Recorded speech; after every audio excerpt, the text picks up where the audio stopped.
बताओ क्या समस्या है। आत्मदेव जी ने कहा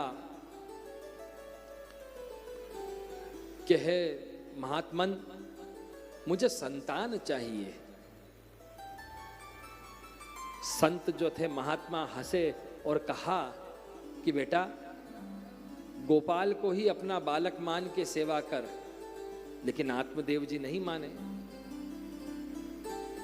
आशीर्वाद दिया, एक फल निकाल के दिया कि ले, यह फल ले जा, अपनी पत्नी को खिला देना। अब वो फल क्या है? वो फल जो है प्राकृतिक वस्तु है। देखो एक बात समझाता हूं, जो प्राकृतिक वस्तु हो है ना, जो प्रकृति ने हमें दी है, उनमें बड़ी ऊर्जा होती है। इसलिए आप देखना कि जब भी प्रसंग आएगा कहीं पर भी, तो क्या आता है कि गुरु ने फल दिया, क्योंकि फल जो होता है वो जीवन को सफल करता है। इसलिए एक संकल्प लो कि हम ज्यादा नहीं तो एक फल श्री ठाकुर जी को अवश्य भोग धरेंगे। ये संकल्प लो कि हम वैष्णव हैं, एक फल अवश्य श्री ठाकुर जी को भोग धरेंगे, क्योंकि जो फल भोग धरता है उसका जीवन सुफल होता है। भगवान गीता में आज्ञा करते हैं, पत्रम पुष्पम फलम तोयम। जो मुझे फल प्रदान करता है वो मेरा सबसे प्रिय भक्त है। तो संत ने फल दिया, संत मन की व्यथा समझ गए। इसलिए मन में अगर कोई व्यथा हो तो श्री ठाकुर जी के दर्शन करने आ जाओ,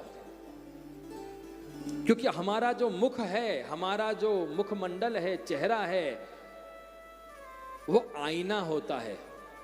चेहरा देख के समझ में आ जाता है कि मनुष्य सुखी है या दुखी है, मनुष्य प्रसन्न है या चिंतातुर है, मनुष्य उत्साही है या अनुत्साही है। तो जब आप श्री ठाकुर जी के सामने जाओगे, श्री ठाकुर जी का दर्शन करोगे, उस मंगलमुखी प्रभु का दर्शन करोगे, तो आपके जीवन के भी सब अमंगल दूर हो जाएंगे। ठाकुर जी आपका चेहरा देख के समझ जाएंगे कि मेरे वैष्णव को क्या कष्ट है, उस कष्ट को दूर कर देंगे। क्योंकि चेहरा पूरा दिल का हाल बयां कर देता है। फल लेके आए, अपनी पत्नी को कहा कि देख, संत ने प्रसाद दिया, हमारे घर पे बालक होगा। आत्मदेव जी की पत्नी का नाम धुंधुली। धुंधुली कौन? दुर्बुद्धि। धुंधुली कौन? मायिक बुद्धि। धुंधुली कौन? झगड़ालू बुद्धि। धुंधुली कौन? शंकालु बुद्धि। उसने कहा संत के फल से भी कोई संतान होती है? ऐसे बाबा जी तो बहुत नगर नगर डगर डगर घूमते रहते हैं, आप भी किनके चक्कर में फंस गए? उसने फल लेके कहा ठीक है खा लूंगी, आप कह रहे हो तो खा लूंगी। गौशाला में डाल दिया और गाय ने उस फल को आरोग लिया और संत के आशीर्वाद से गाय के एक बछड़ा हुआ और वह अद्भुत हुआ और वह परम भक्त हुआ, जिसका पूरा शरीर मनुष्य का और कान गाय के, जिसे हम कहते हैं, बोलो भक्तराज गोकर्ण जी महाराज की जय।